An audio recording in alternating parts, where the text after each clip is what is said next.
Welcome to the Widowed Parent Podcast with your host, Jenny Lisk. Hey everyone, it's Jenny Lisk, and this is episode 8 of the Widowed Parent Podcast. I had a fantastic discussion with Krista St-Germain for this episode. Krista is a life coach for widowed moms, a career that she started after losing her own husband in a tragic accident. We talked about a number of fascinating topics, including the differences between therapy and life coaching, and when you should consider one versus the other, how our thoughts create our feelings, and some ways to get started with self-coaching to change our thought patterns, what is post-traumatic growth, and how she sees clients hold themselves back from healing and growth, and about not trying to fix negative emotions in ourselves or our kids. Talking with Krista gave me lots to think about in both my own life and my parenting. I hope you enjoy my discussion with Krista St-Germain. My guest today is Krista St-Germain, who is a life coach for widowed moms. She's joining us from her home office in Wichita, Kansas. Krista, welcome. Thank you, Jenny. I'm so excited to be here. I'm excited to talk to you. Yeah.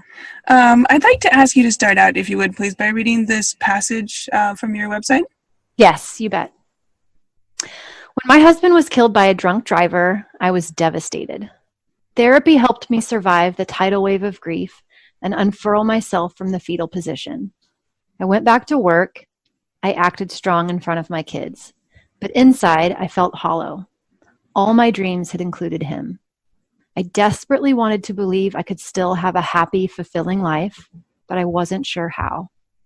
Then I began to research grief, trauma, and healing extensively. I studied cognitive behavioral coaching and read every book I could find. I combined what I learned about post-traumatic growth with cognitive science-based coaching tools and figured out how to turn my loss into a strategy for growth. I learned to see myself as stronger because of what I'd been through, instead of using it as a reason to stop. Wow, thank you. And I feel like the audio might have cut out just in the last, you said instead of using it as a reason to stop dreaming. Yeah. Yeah, that is so powerful. And I think this concept of post-traumatic growth is really fascinating. And I'd like to come back to that in a minute and dig deeper into that. But before we do, I thought let's just back up a little bit and learn a little bit more about you and your journey. Can you just set the stage for us a little bit? What, before your husband died, what was life like? What were you doing? How old were your kids? What was life like for you? So this was my second marriage.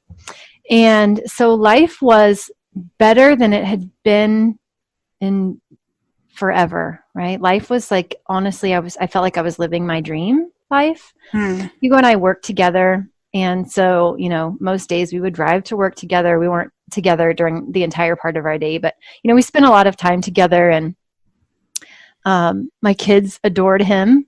He had a son as well. So I had 2 kids. When he died, my daughter was 12 and my son was 9.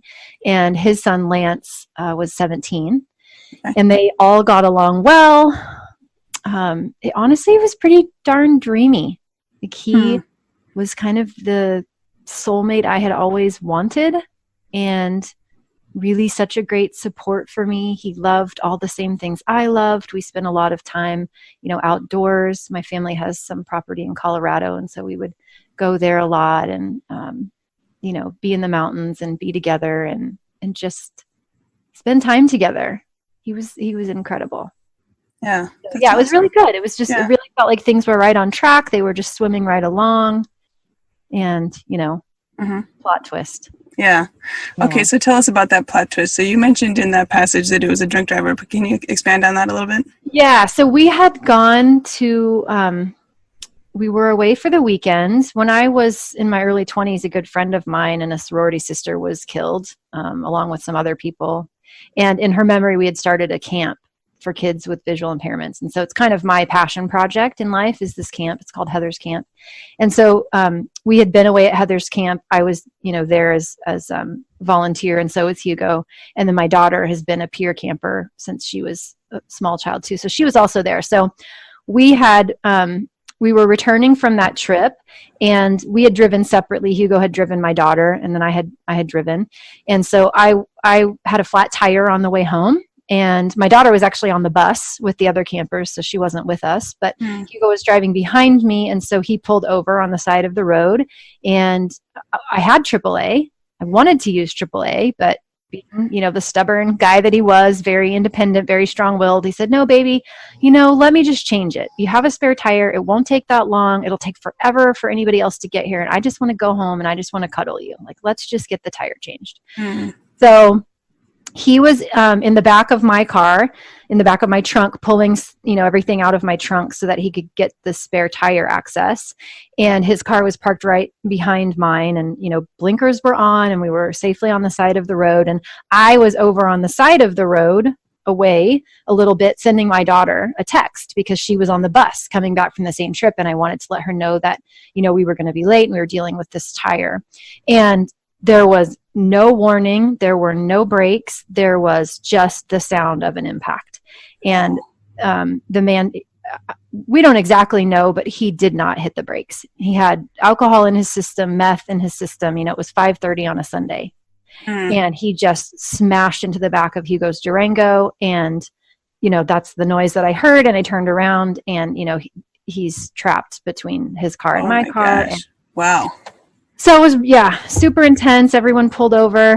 Took a while to get him out, get him on the road to the hospital. And I really thought, honestly, I thought, we're going to get through this. I thought he's going to lose a leg. He might lose two, but, I thought he was going to live. I really did. And that's just not what happened. And there was, some stuff that went wrong in the hospital, and, there's risks associated with procedures, and some of those risks just didn't work in our favor. So it wasn't more than, it wasn't even 24 hours. And he was gone. Wow. Yeah. So, gosh, that's so hard. I'm not sure what to say. But thank you for telling us it is that. what it is. It Right. is what it is. And we go through things. We don't necessarily choose them, but we come through them. Sure. And so it is what it is. Sure. And so then I know you've talked about, as a first step, you found your therapist very helpful. Yes. Yeah. Immediately back to therapy. So when I had gone through my divorce prior, I had a therapist that I loved. And she was really helpful for me during all of that time. So immediately she was, one of the first calls that I made, and went right back to her. And that was tremendously helpful in that I could just tell my story and just be heard and just process it. And so much of that, accepting what's happened, because it doesn't feel real in the beginning. There's a part of you that just thinks it's a dream. Often. It feels completely surreal, and you keep thinking, well, maybe he's on a business trip, or I'm going to wake up, or this is just a bad nightmare. And so processing it and talking about it helps you accept that it really did happen and adjust to that. And so that was really useful to me, is just being able to talk about it. And then, of course, I was, because I was there at the accident, and because of what I saw, and, watching them do CPR for an hour, and, break open his chest, and all of these things, had all these images, right, to process through. And the sound of the impact, I would hear a crashing noise and just be right back there, right? So all of those things and those stressors needed to be dealt with. And therapy was extremely helpful for me in doing that. Okay. And then at some point, I think you found you needed something in addition to therapy. Well, so my therapist kind of said, "Hey, I think you're doing great. I don't really think you need me anymore." And at the same time, because when something like this happens, all of a sudden you become acutely aware that life is short. And it wasn't that I didn't love my job, because I really actually did love all the people that I worked with, even though it wasn't my passion. I really did like where I worked. And it was a corporate, a business type job. Yeah, I worked totally for different. Bombardier Learjet, and we made planes. The most beautiful planes in the world, right? And an incredible company to work for, and then that they supported me, better than I could have asked for. And so I'm very grateful for that. But I had these thoughts of, is this really what I want to do with my life? I think there's more. I think there's more that I can be doing and more that I want to do. And so my therapist and I had been talking about me becoming a therapist. And she was saying, why don't you come and work for me? Because she had a very large practice and lots of therapists, and you can go to school and, get that master's degree. And there's a nearby university that has a good program. And then you can come and work for me. And then, later when I retire, you can buy my practice. Right. So I started thinking, okay, well, maybe I'll do that. I'm the type of person that people come to for help anyway. So maybe that is what I need to do. And so I started checking into that and actually enrolled myself in a program. Went through and took the only undergraduate prerequisite that I needed, I took. And I was pretty much, determined I was going to go become a marriage and family therapist. But then along the way, then I started understanding coaching. And then I started getting coaching. And I was doing my own research. And what I realized was that coaching was what was making the biggest difference. Therapy helped me get back to that line of wellness, right? Therapy helped me unfurl myself from the dysfunction. And that's what therapy is supposed to do, right? It is a medical model based on diagnosing people with symptoms of something that needs to be dealt with, right? But still, I had that empty feeling. Still, I had that, I'm going through the motions. I'm ticking off all the to-dos. Everyone is fed. The bills are paid. The house is clean. I'm not crying in bed all day. I'm back to work. But yet inside, there's still this hollow feeling. There's still this lingering doubt and that for me, what it was is, what if my best days are behind me? What if that was my one shot? Okay. I think, I'm 40. I think that was it. That could be it. And at 40, you're maybe not even halfway through your life. Yeah, right. And so the more I learned and the more coaching I understood and the more coaching I got and the more I realized that was a totally optional way of looking at it. I felt like I was making an observation about my life, like just kind of stating the weather. Okay. Right. Like, no, really, it seemed like it could be a truth, like that maybe my best days were behind me. Okay. And through coaching, I realized that there was so much I didn't understand about the power of thought and about creating my own reality. I could have very well created a reality where the best days of my life were behind me, but I wasn't resigned to that. And therapy just didn't give me the tools to take control of creating what I wanted in the future. So ultimately what I ended up deciding was that therapy felt like a safe path and it probably would be very helpful to people, but it really wasn't my passion and it really wasn't changed the trajectory of my life, right? It really wasn't the thing that made the difference. But of course, I'm from the Midwest, and in the Midwest, if you tell people you're a life coach, they look at you like you have 3 heads. They don't even understand this concept. And so I really had to coach myself out of the idea that, it mattered what other people thought. And when I really deeply understood that the only thing that matters is what makes me happy and how I bring value to the world, then it's okay if other people don't understand it. And it's okay if I take the riskier path because the riskier path is what I want. And so that's how I ended up deciding no on the family therapy. Let's go with the coaching. And amazing. And it sounds like overall in your life, you were looking for that difference or making that shift between surviving and thriving. Yes, very much so. Yeah, because you hear people say, I hate this phrase, I really do. You hear people say this new normal, well, you just need to get used to your new normal. I can't stand that because I think it's so limiting. So it's okay to have a different normal, right? But it's not as though we're resigned to some second rate version of life because we've lost a spouse. That's interesting. And I tend to, I think, look at the positive spin on that phrase of like creating your new normal. That's going to be awesome. And what does that look like? Right. Okay. Good. And so that's really useful. To think about. It's not limited. It's just different. Right. But it is what you want. But so many people that I talk to and a lot of my clients think of it as like, they just feel resigned when they think it. Like I have to get my new normal, as though life is never going to be good again, or that was it. That's all she wrote. Gotcha. Okay. Yeah, that makes sense. And I want to circle back because you mentioned that, where you're from, nobody knows what a life coach is. So can you just explain for the listeners? I think, maybe a lot of people have heard of life coaching, but they don't really know what is a life coach. Right. Yeah, that's a great question. So the style of life coaching that I do is causal coaching, which means that what I'm interested in showing a client is the root cause of what they're getting in their lives and why, right? So a lot of coaching is more about advice giving or holding people accountable to things. That to me is a little bit more of a Band-Aid solution.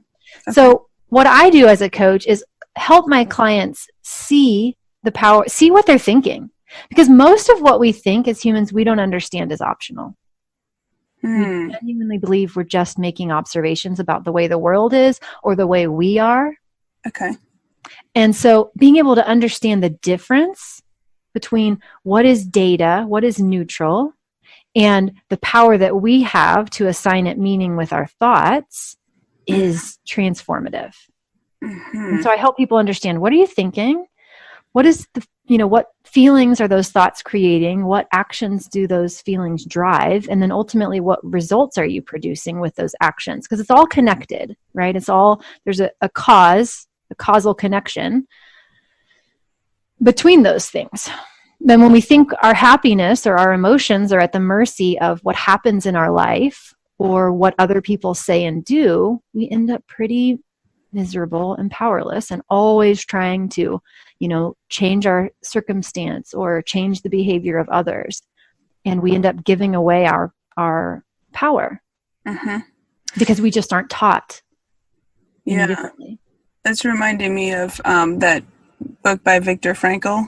Yes, Man's Search for Meaning. Yeah, and that idea that, maybe you can't change the circumstance, but you can totally change your reaction to the 100%. And there's a million, this is not new information, right? A million people, not a million, but if if you're into self-development, you've read anything, you're going to see this same message in lots of different ways. So, Stephen Covey would say the space between stimulus and response. Yeah, and I think it was in one of Stephen Covey's books that I first heard of Viktor Frankl's concept. Yeah. Jack Canfield teaches E plus R equals O. There's the event plus the response equals the outcome, right? It's all the same. It's just rephrased in different ways. Right. And it's easy to understand it conceptually, but when you really don't know the difference between the event and the response, kind of not helpful. Okay. And so as a life coach, then you help them step into that space or see into that space. Right. See how they making an assumption and assuming it's a fact, helping them see that and how they can maybe change their thoughts about that situation or their reaction to it. Yeah, I kind of compare it to sitting on a couch with my client. It's a virtual couch, right? Because I do it all over the computer, but kind of sitting on the couch together and projecting this screen on the wall of what's going on in their mind, all the thoughts that they're having and then what that's creating in their life. And just from this place of non-judgment, from this place of curiosity and compassion, I help them see what they are creating and how they are doing it with their thoughts. Because when they can see it, then they know what they want to change and what they want to do differently. But usually the problem is they can't see it for themselves. So they just need someone to show it to them. I never tell my clients what to do, right? I don't have an opinion about what is best for them. Only they know that. But they block themselves without knowing it. And so I help them unblock themselves. So life coaching is really not about, returning to this healthy state of functioning. It's about, where do I want to go to the next level? Where am I holding myself back? And what is it I want to create? And I think it's possible, but I just don't know how. And why can't I get there? So can you dig into that a little more? What are some of the ways, the messages you see people telling themselves, or the ways they're holding themselves back? Okay, there's all kinds. It really just boils down to thinking, right? So I was visiting with a woman this morning who's a new client, and her husband passed away 4 years ago. She's wanting to create a successful law practice. And she's struggling because Number one, she's resenting the fact that she's working. She's telling herself, I never wanted to work. I never wanted to do this, right? I wanted to be the teacher that I was before he died. And now here I am, using my law degree, and that's not what I wanted. So she's struggling because she isn't focusing on her business. She isn't following through with what she wants to do, but she doesn't see that the resentment that she feels is optional. She doesn't see how yet, which she will, right? We just talked once, but she doesn't see that this thought that she's having, which is, I don't want to have to do this, creates resentment, which then blocks her from taking the productive action she wants. All she knows is that she sits down to do some work, and all of a sudden she's in email or, somewhere on social media, or, she thinks she has ADHD, right? She doesn't really think that. But of course, no humans take productive action when we're feeling resentment. Sure. So I can provide her all the accountability in the world, and that isn't going to help. Sure. Right? Or if it does, it's going to be a Band-Aid at best. Right. But when she understands how she's creating resentment with her thoughts and that it's optional, then she can create something else that will serve her. Right. Okay. And so then your role as a life coach is to help her see that. Right. And then put some thought around what she wants to change and how she's going to move forward. Yeah. And so my goal is always, the thing that it's not only just being coached by other people, but it's having a self-coaching practice that is just so transformative, right? I will always have a coach because I know that there are always thoughts that I won't be able to see for myself. I'll always have a block somewhere, and I want that outside perspective. But now that I have the self-coaching tools that I have, and I have a daily practice of self-coaching, I have the ability to separate myself from my thoughts. I know that I'm the thinker of my thoughts, right? I have a tools, plural, that I can use to understand what my thoughts create. And so then I can become purposeful and intentional about what I create in my life, because I have a practice and a methodology of how to do that for myself. And that's what I want for my clients. Do you have any tips for how someone can get started with that? Or is that more like after they work with you, then they eventually can? Yeah, absolutely. I have tips. So the very first thing I have people start doing is what I call a thought download. And that is just writing down all of their thoughts. Can set a timer, doesn't have to be long, 5 or 10 minutes. And in a very stream of consciousness fashion, write down everything that comes to your mind. Don't pick up the pen. Don't judge anything you say, anything you write, and don't stop writing. Just keep writing. And I do that first because all of the thoughts that we're having when they're, floating around and kind of in this little storm in our brain, we can't solve them, right? We can't look at them objectively because we're experiencing them in our mind at the moment. So the first thing we have to do is get them out onto paper so that we can see them. We can see that they are objects. Okay. There's us as the thinker, right? Right. And there are the thoughts that we think. Okay, and so you're different. Physically separating them by capturing them on paper. Yep, creating space between us as the thinker and the thoughts that we're thinking. Because then we can start to see, oh, well, no wonder I feel this emotion. No wonder I feel overwhelmed. I'm thinking there's not enough time in the day. No wonder I feel, burdened. I'm thinking it's all on me. I have to do it all. No wonder I'm feeling resentful. I'm thinking, he shouldn't have died and I don't want to do this by myself. And so then we can start looking at those thoughts. We just gradually increase that awareness. And then the second thing I start teaching is that our thoughts create our feelings. This is news to most people because most of us, me included, for a long, long time, we think that our circumstances create our feelings. We think that what happens to us in the world creates our feelings. We think that the things that other people say, the things that other people do, right, make us feel a certain way. And we are conditioned this way in our culture, right? Think about how often you tell your kids, don't tell so-and-so that might hurt their feelings. As though we have the power to hurt someone else's feelings. How would you reframe that?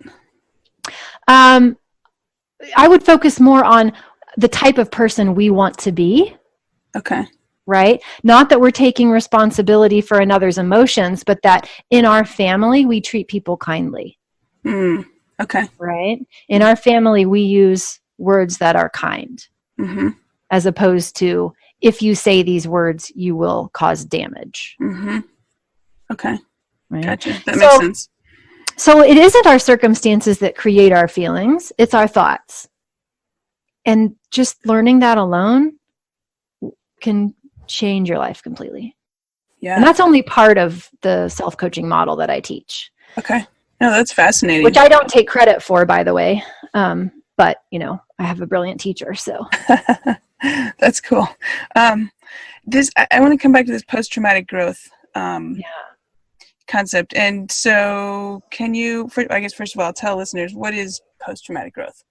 So post-traumatic growth is, there are lots of books out on it now if people are interested in reading up on it. But post-traumatic growth is this idea that you can actually grow as a direct result of a trauma. Right?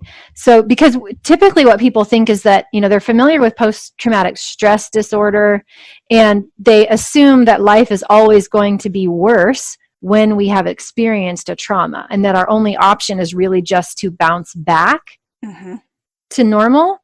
But post-traumatic growth says that not only can we bounce back to normal, we can actually use the trauma as a way to bounce forward. We can actually make our lives better, happier, more meaningful, deeper because of what happened, not just try to get back to normal in spite of what happened. I think that's such a fascinating concept. I first came across it, I think it was in the option B materials, and Adam Grant was talking about it in one of the videos they have, which they have some really fantastic resources. But he was talking about that, and when I first heard that, it was like mind blown. Like, really? I've never heard of that. Yeah. Yeah, you think about like what you're doing, right? Like what you're doing would have never existed if your husband was here. Wouldn't be here. True. And so you actually have the ability to make your life amazing because of what you've been through. Yeah, I think about that a lot, and it's an interesting one. And I guess, do you ever hear, though, or think people struggle with any guilt around that, or any criticism around that, like, no, you shouldn't, go on and do that, you should wallow, or things like that? 100%, right? And why would that be, right? If guilt is an emotion, and if our thoughts cause our feelings, then what are we thinking that's creating guilt? Because we don't think it's optional. We think that there's some sort of objective rule book out there, even if we can't get our hands on it, that says there's some sort of limit to my happiness. There's some sort of behavior of things that I should do or things that I shouldn't do, or, a timeline for when I should date versus when I shouldn't. Like, we think it's outside of us, and we're always trying to find it. And the problem I see with my clients is that they don't ever find it, because it's not outside of them. They don't find the rule book. Right, because it doesn't exist, right? And so when they keep telling themselves they should be different than they are, or they should be doing it differently than they do, then all they end up with is guilt. Okay. Right? They should be different than they are, and they end up with shame. So how do people make a mind shift around that then, and stop looking for that rule book and realize that they should look within themselves? Yeah.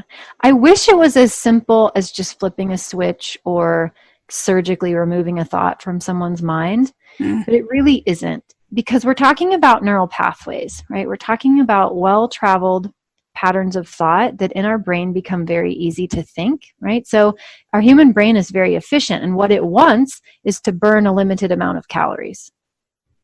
So when we latch onto a thought and we think it enough, then it becomes something that our brain puts on autopilot. It's kind of like driving to work, right? If you've ever driven to work, or maybe you drove home and you don't really remember the drive. That happens to me all the time. Yeah. So your higher brain has delegated that to a lower part of your brain, and now you don't have to think about it. Right. And so part of it, the biggest part of it, is just bringing awareness to the thought, to the thinking. Because when you when you don't know it's a thought, you'll never get any traction over it. So we spend a lot of time just understanding that it is a thought. And then going through a process of choosing what we want to believe and working toward it, right? It's kind of like if you imagine, a well-paved highway, right? A super highway, an interstate. Cars are whizzing down there, right? Traffic is moving. And this is how your brain works when you're thinking a thought that you've thought a lot. Now it's a belief. And so the process to change that, it looks more like going into the Amazon with a machete and trying to hack a path, turn it into a superhighway. It takes time and it takes practice and it takes effort. Right. So it's becoming aware of where you are, aware of where you want to go, formulating a path to get there, and then practicing it. Yeah. Okay. I love how we're both interested in this post-traumatic growth topic, and I think you come at it from the perspective of helping the adults with their own growth, and I'm kind of tackling the other angle of how parents can help foster post-traumatic growth in their children after a loss. And I'm wondering, do you have any thoughts about that? I know it's not your... Yeah, no, I think the very first thing you can do, right, is you have to model that within yourself. Okay. Right? Because our kids learn from our example. They learn so much more by what we actually do than what we say. So if you take your life and you do the work on you, and you are genuinely living the life that you want to live, right, and you're happy and you aren't putting limits on yourself because of your loss, and you're addressing any mental health issues that you have, and you're taking steps to proactively create what it is that you want to create in your life, then of course your child will see that. And how can they not follow in your example, right? The odds are much better then.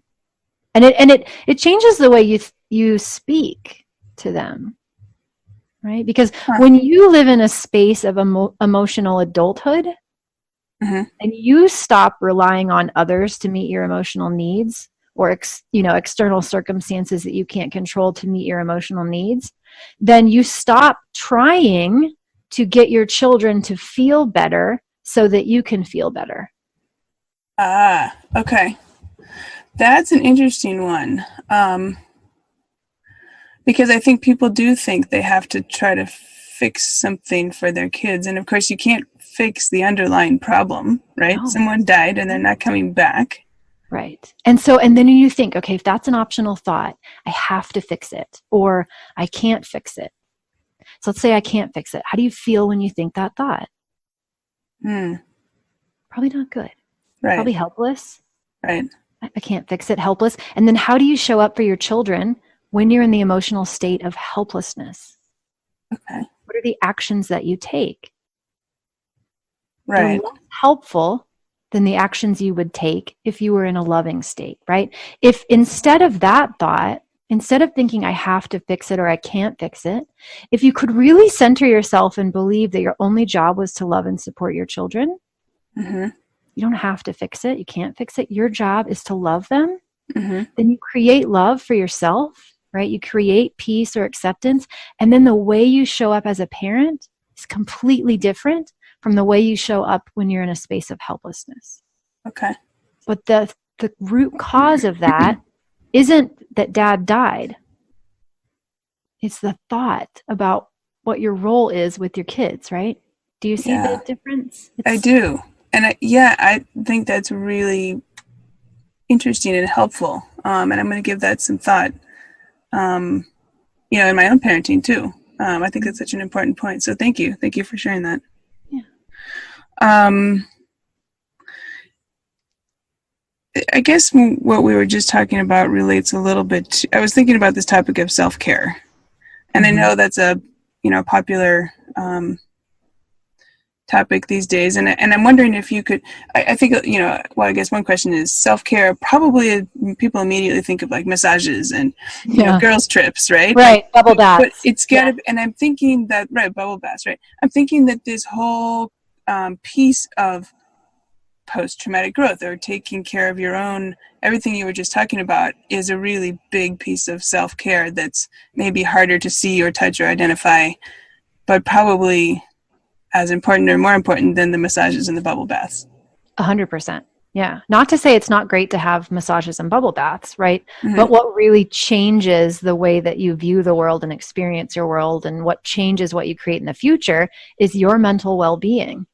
And how do you invest in that, right? So to me, it is learning the skills that you need to have a solid self-coaching practice. And then you do that regularly. Right. Okay. I love that. And then how that flows through everything, including your parenting, and then it ultimately helps. By helping yourself, you're helping your kids, essentially. For sure. Okay. Another thing, too, is just learning how to feel feelings, which I know sounds so basic and elementary, but it isn't at all. And a lot of us don't know how to feel our feelings because no one taught us how. And so what we end up doing is we resist them, or we act from them, or we try to avoid them. We try to buffer them out, so we try to stay busy. Some of us turn to actual over drinking or over shopping or overworking, or we do things because of how we think it's going to make us feel. And when we don't know how to allow a feeling to be there, we are more likely to engage in behaviors that don't support our highest and best interests. Right? So learning how to feel a feeling in your body and let it run its course is very powerful. What do you think are some of the messages that, that maybe we as a culture got and maybe unwittingly passing on to our kids that, that are leading us to that are not helpful? Well, I think a lot of us have a very limited emotional vocabulary. So we understand, happy, sad, and about 5 basic terms, right? But we really don't give a lot of thought to the importance of our feelings. And we really don't understand that it's our thoughts that create them. They aren't something that are just happening to us. But we also aren't taught how to deal with them when they happen. And so just understanding that, if you wake up every day and you feel anxiety, you can make that experience better or worse with your thoughts.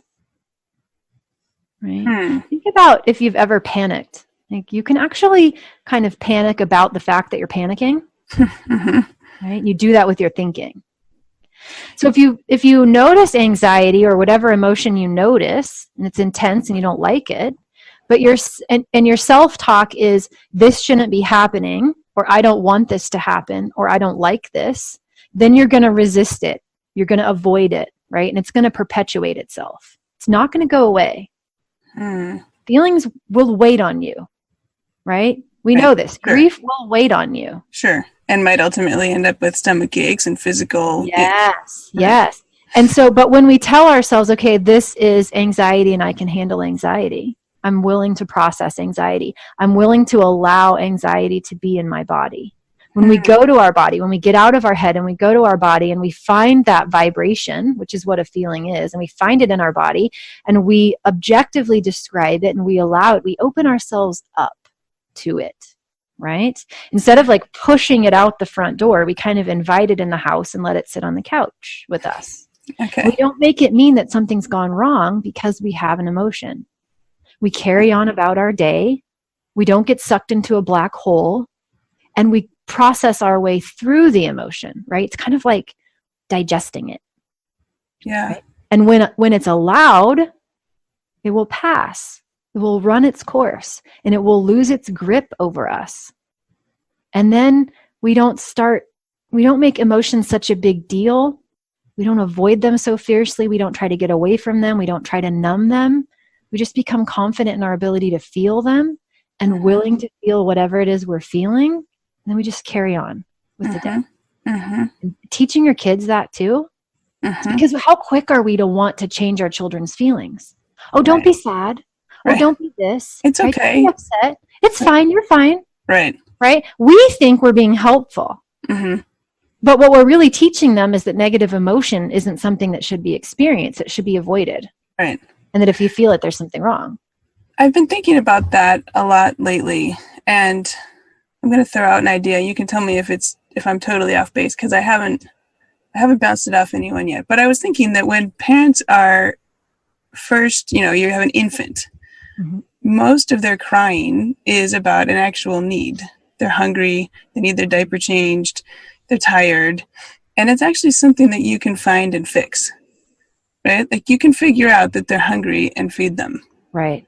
But then at some point it shifts, and their crying is frustration, or their crying is they're mad, or they don't want this, or they want the green cup, or whatever it is. And it shifts from a need that you can find and fix, like feeding a newborn, Mm-hmm.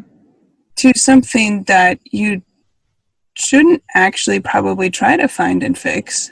Yes. But parents spend the first part of their parenthood, they're a brand new parent, and pretty soon they learn they can fix those problems. But then it's like the game changes under their feet. Yeah, completely. And so the more we become aware of our emotions, the less we think we need to fix negative emotion, the less we will try to fix it with our kids. Right? Because so what I believe is that the balance of negative and positive emotion is important. It's a part of our human experience. We have to have negative emotion in order to give context to positive emotion, right? Okay. So nothing has gone wrong because we're having a negative emotion. We're just humans having a human experience, and part of our human experience is negative emotion. So when we tell ourselves something has gone wrong, we create arbitrarily something that we think needs to be fixed. And when we can start doing that for ourselves first, right, that we realize that negative emotion, it is part of life. It's just created by our thoughts, and it's supposed to be there. We stop trying to fix it in ourselves, and we start allowing and accepting it. We role model that behavior for our children, and then we approach their emotions in the same way. Okay. Right? So if a child is feeling fear, that's totally fine. It's okay to feel fear. Fear is part of being human. How's it feel in your body? What's it like? What are the thoughts creating it? Okay. You just let it be there. Nothing's gone wrong. It's just fear. You can handle it. Yeah. Oh, you're giving me so much to think about. This is great. I did a lot of that, even this year with my son going back to school. He's starting middle school. A lot of anxiety and stress in his mind about middle school. But what I didn't do was I didn't tell him, oh, there's nothing to be worried about. You shouldn't be afraid. You know, this is just middle school. Don't worry about it. You know, instead, it's okay. Okay, so what are you feeling? Anxiousness. Okay, well, what are you thinking that's making you feel anxious? Okay, do you suppose other kids might be feeling anxious too? Right? How does anxiousness feel in your body? Where is it? He one time gave me this great description of anxiety. It's like a purple mass in my chest, and it's big, and like really tuned into his body of how anxiety felt. We didn't try to push it away, but we didn't make it mean that its presence meant anything had gone wrong. Okay. Right? It's like the same thing with any emotion. It's not a problem. It just is. It's just a part of our humanness. Right. No, I love that. I think that's a really interesting and important and probably difficult mind shift. But I'm going to spend some time thinking about it for sure. Yeah, people just aren't used to it. It's just not what we're taught. Right.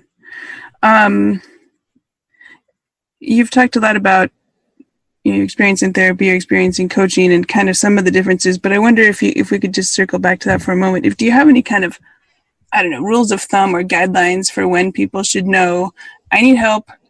Do I need a therapist? Do I need a coach? Do I need them both at the same time? Do I need one then the other? Like, what are some of the things people should do a self-check or an assessment about how to proceed? So when people ask me if coaching is appropriate for them, what I will usually tell them is to think about, especially as if it relates to, death of a spouse or a partner, have they had the initial chance to tell their story, right? Have they gotten that out? Have they ever spoken to anyone about it that is neutral and accepting and just lets them speak so that they can process what's happened? If you haven't done that, I think that is a gift you should give yourself, and you should do it in the presence of a trained professional, a therapist, right? And there are lots of different types. But to me, I think that's just absolutely essential. But if you've done that, then you have to look at, again, I like to use this idea of a line, right? So are you kind of functioning below that line of wellness where there is something that a therapist or a psychologist, psychiatrist could help you with that would return you to that baseline level of functioning whereby you aren't experiencing dysfunction, right? Any symptoms of something diagnosable have been addressed. You're getting the support that you need. Okay. But when you've reached that point, if you're being told, hey, you're doing great, right?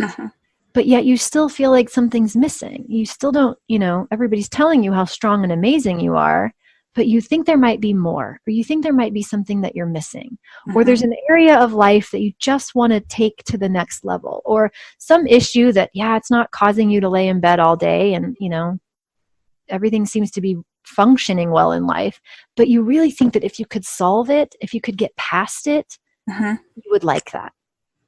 Okay. Like, that's kind of the difference. Okay. Right? Because therapy works in a medical model, right? They're looking for a diagnosis of dysfunction. Life coaching has nothing to do with, dysfunction. We're all about, let's take it to the next level. Okay. Take a baseline level of functioning. Right. And blow it out of the water. Let's make it amazing. More to that thriving point. Yeah. Right. Okay. All right. I think that's very helpful because I've heard, people wondering about this question, and so thank you for your thoughts on that. And empathy too. If you want empathy, if you want somebody to tell you how awful it was, what you went through, that's not life coaching. Right? Because if that's what I'm doing as your life coach, I'm not doing you a service, right? I'm not helping you change. There is a place for that. And it was a huge place for me to be heard and be understood and have somebody tell me, oh, that's awful. I needed that at a certain point in my healing. But also there comes a point where if all you ever do is keep telling the story, it begins to hold you back. And so you really want somebody who can help you see how you're telling that story to make sure you're telling it in a way that serves your future and what it is you want to create. Okay. That doesn't involve empathy.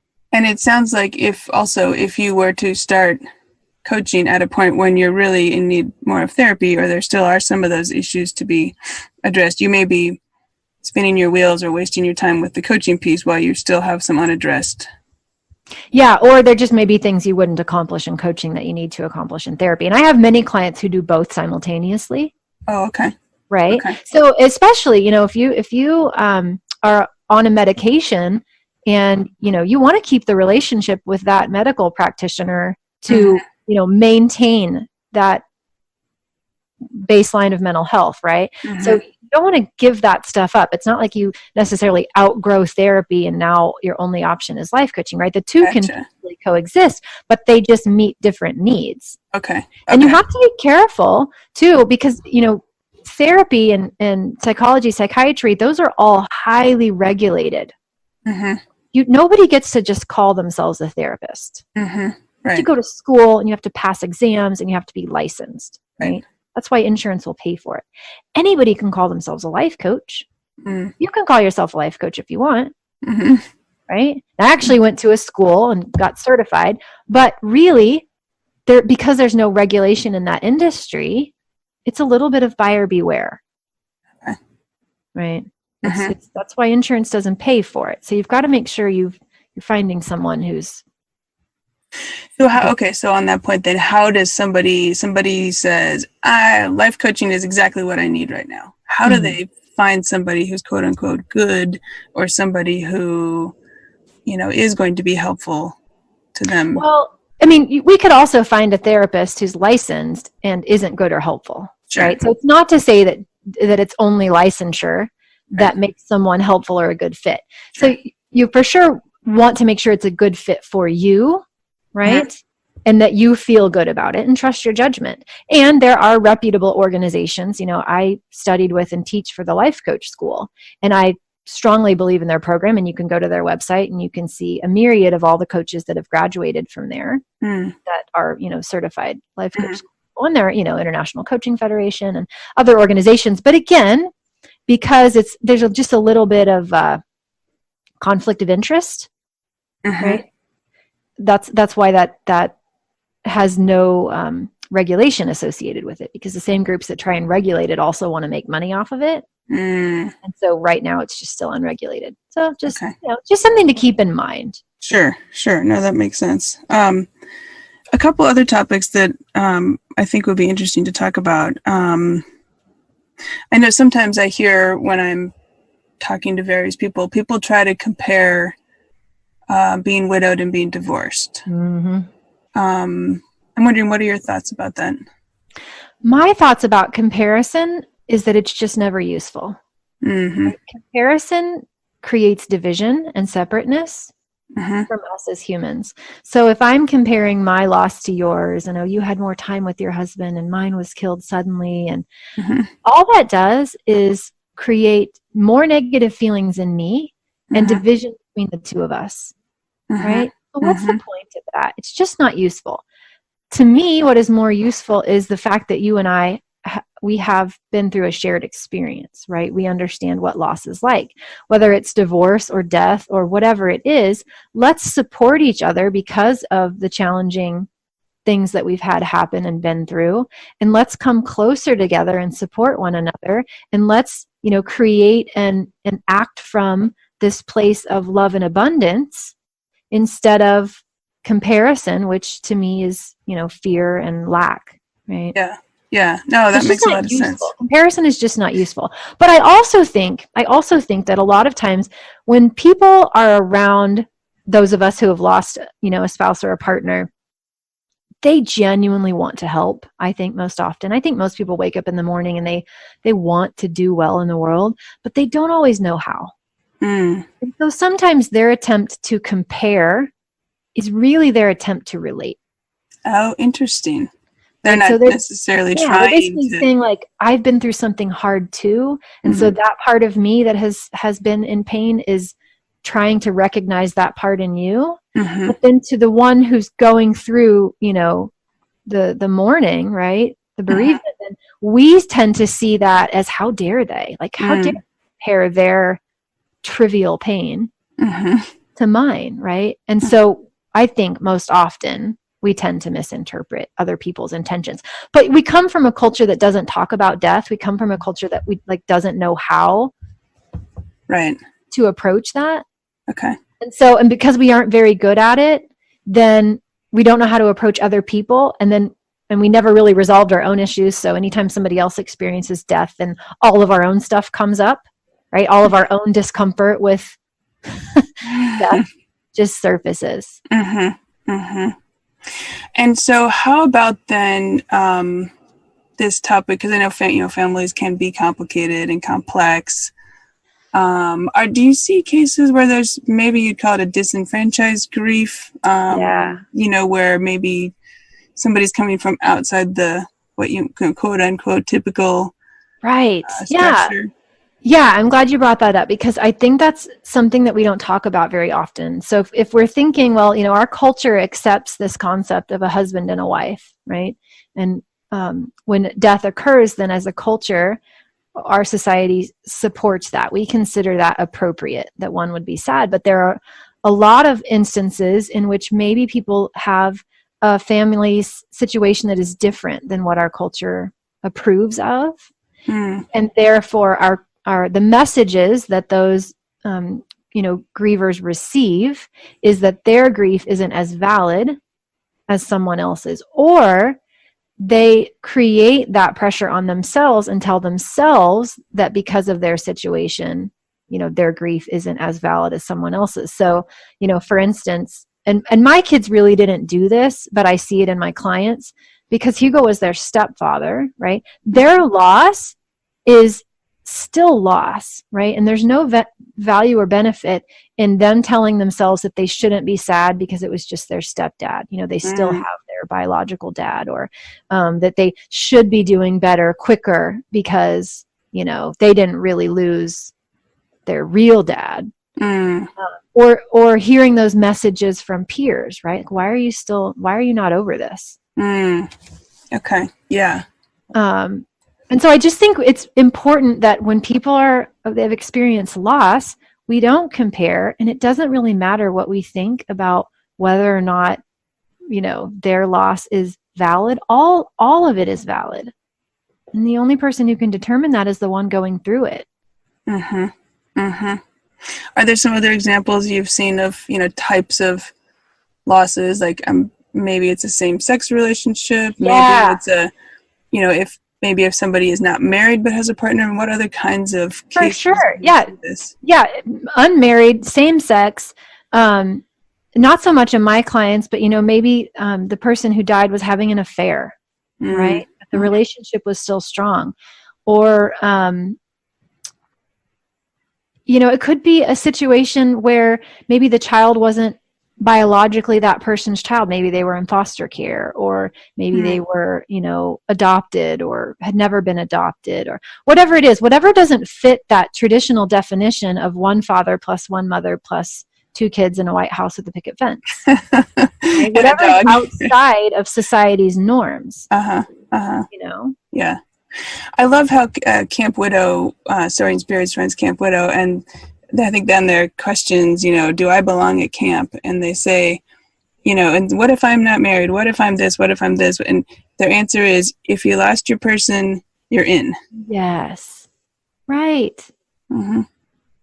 Yeah. And why wouldn't we want to create that as a society? Yeah, absolutely. Absolutely. This is a random question, but I did want to ask you about this. So often you hear people talk about the stages of grief and the Elizabeth Kubler-Ross model, and I know there's been a lot of talk about that lately. First of all, could you tell people what her model is, and then secondly, what are your thoughts about that? Well, so yeah, I think where she gets misunderstood, right, is that her work was based on the stages of death and dying, right, and rationalizing and adjusting to this process of dying. And in that sense, it's logical that it has stages, right? But where we get it wrong, and this is, I think even in the latest copy of that book, she might have addressed that in the foreword, I kind of forget, but that was one of her biggest regrets, was that people took her work on death and dying and twisted it, right? And made it seem like there was some sort of linear progression of stages that we had to go through as the one who lived, the one who's experiencing the loss. And that was not what her work was studying, and that was not what it was saying. So what I take from that, and what I encourage people to take from that, is, look, death creates all sorts of emotions, all sorts. None of them are wrong. None of them are bad, and none of them are linear. We want it to be like we go from point A to point B, and it's this nice straight line or some sort of, stair step. But what it really looks like is a big giant scribble in the middle, right? It's all fine. It's all fine. It doesn't have to be linear. There is nothing wrong with anger or guilt or shame or loneliness. Like, it's all okay.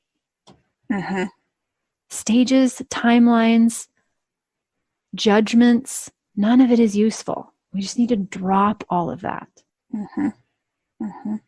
So I think her work was misinterpreted. Yeah. Okay. Misused. Yeah. Thank you. Yeah.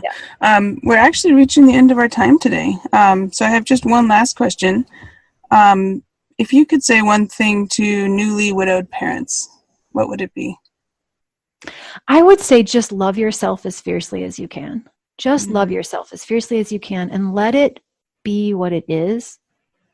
And yes, life will be different, but that doesn't mean it has to be limited. And just let it unfold. And love yourself through it. No rights, no wrongs, no judgment, no should be farther along than you are, no I'm not parenting well enough, I should be better, my kids deserve better, I have to fix it for them, right? Yeah. It's not okay. useful. I think that's a great place to end. Thank you. So my guest today is Krista St-Germain, who's a life coach for widowed moms. Krista, where can listeners find you if they want to learn more about you and your work? Yeah, they can connect with me on my website, which is coachingwithkrista.com. On social media, on Facebook, I'm also Coaching with Krista. On Instagram, I'm Life Coach Krista, and that's Krista with a K, Krista.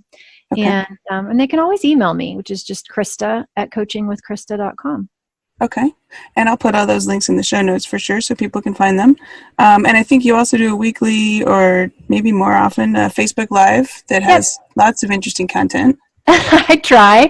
Yeah, I do at least a weekly Facebook Live, and also, I make myself available to talk with people individually too. Not everybody wants to interact on social media, and so I make myself available to at least I try to do 3 a week, where I will meet with people individually and see what's going on with them, and see if I can help them, see if coaching is a good fit, and do that for free. So yeah.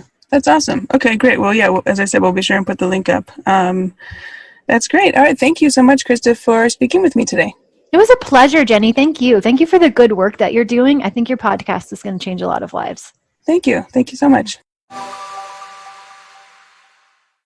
I hope you enjoyed my interview with Krista St-Germain as much as I did. You can find show notes and all the links at widowedparentpodcast.com. Look for episode 8. And by the way, if you've been widowed by cancer, you may be interested in the Take Action Against Cancer Day of Service that I'm organizing for February 4th, which is World Cancer Day. It's a way for families to turn their grief into action by helping in the fight against cancer, and there are several easy and fun ways for you and your family to get involved. Gather your friends or your kids' friends, or both, and do a fun, simple sewing project that will help cancer patients. There's some other options too, including online in case you want to do something quick and easy to help out.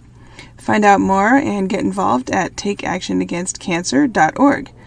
And of course, I'm always taking your questions for future shows. At widowedparentpodcast.com, you can write in or leave a voicemail with what is your biggest challenge as a widowed parent. I've gotten some fantastic questions that have helped me bring interesting topics to listeners. I'm so grateful that so many of you have taken the time to write in. And also to those of you who have left a review in iTunes or shared episodes on social media, thank you so much. And hey, thanks for listening. Until next week, keep smiling. Thank you for listening to the Widowed Parent Podcast with your host, Jenny Lisk. Connect with us on social media and at widowedparentpodcast.com.